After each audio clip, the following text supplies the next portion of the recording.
வாழ்வது அது உமக்காக, உமது ஊழியம் செய்வதற்காக. ஓ, நான் வாழ்வது அது உமக்காக, உமது ஊழியம். தலைக்கு மேல கை தட்டி உமக்காக யாவையும் சகித்துக் கொள்வேனே, என் ஜீவனையும் பொருட்டாக நினைப்பதில்லையே.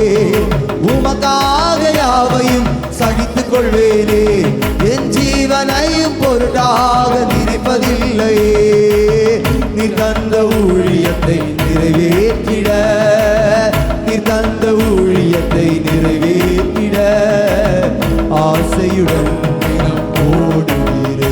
நான் ஆசையுடன் தினம் சொல்லுவோம், நான் வாழ்வது அது உமக்காக, உமது ஊழியம் செய்வதற்காக. நான் வாழ்வது அது உமக்காக,